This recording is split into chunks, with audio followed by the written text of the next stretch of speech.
other members. But I did say that if they came, we'd welcome them and greet them well. During the Thanksgiving constituency week, I attended another high school in my riding, Brockville Collegiate Institute, and I hope the members will indulge me for a moment.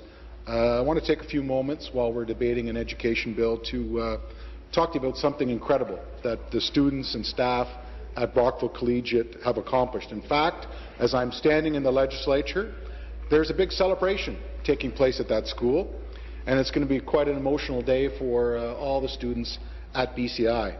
Last month, the students launched a safe driving campaign with Amy Newman from State Farm Insurance in Brockville.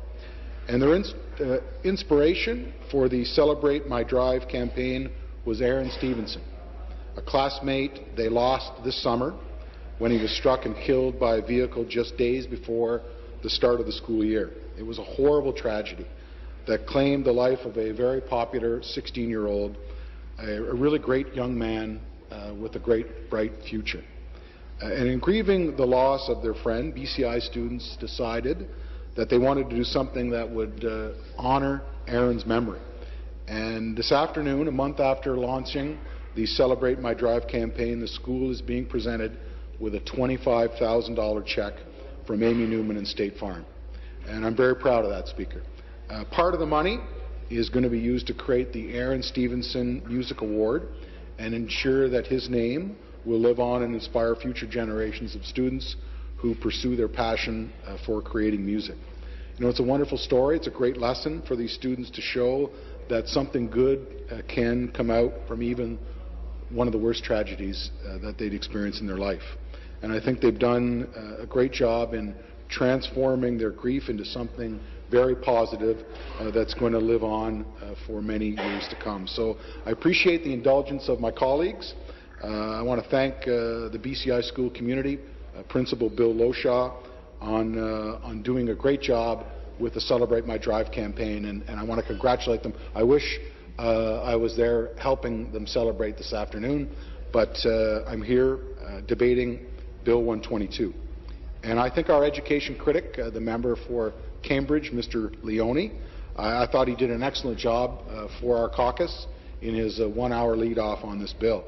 And I have to say, as he did, that it was a bill that I think we were prepared to support. We do believe it does implement some things that need to happen when it comes to the collective bargaining process.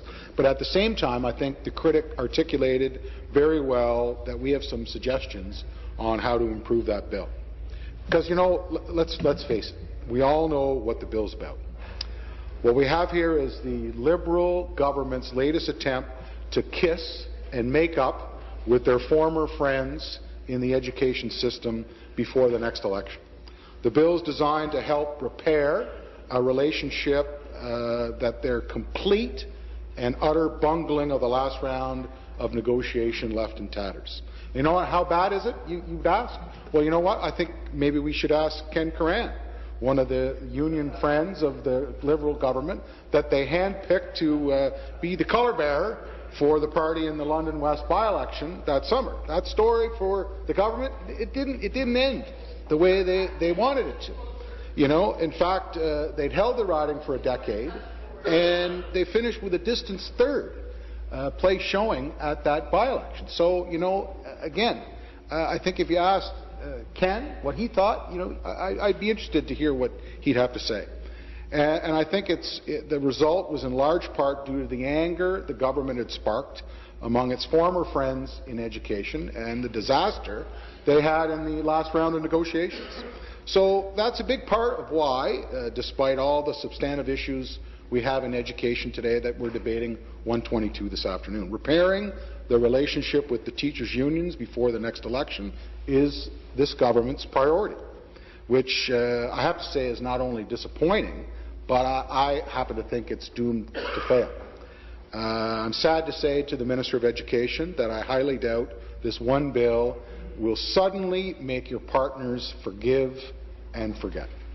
And I know you had to try something, and this is it, so, you know, hats off to you for at least putting something in the legislative hopper and debating. You know, again, I'm interested that no one decided that they were going to actually take a 20-minute rotation and speak to it, but at least they tabled it and called it for debate. So, you know what? There you go. You know, the minister, as I think we all know, has spent a number of months reaching out to her partners, you know, the trustee associations, the school board staff, the teachers, and of course the unions. I'd note the one key stakeholder that misses, and again, normally misses when these folks across talk about education policy. They don't seem to consult them, and that's the parents of Ontario's more than 2 million students.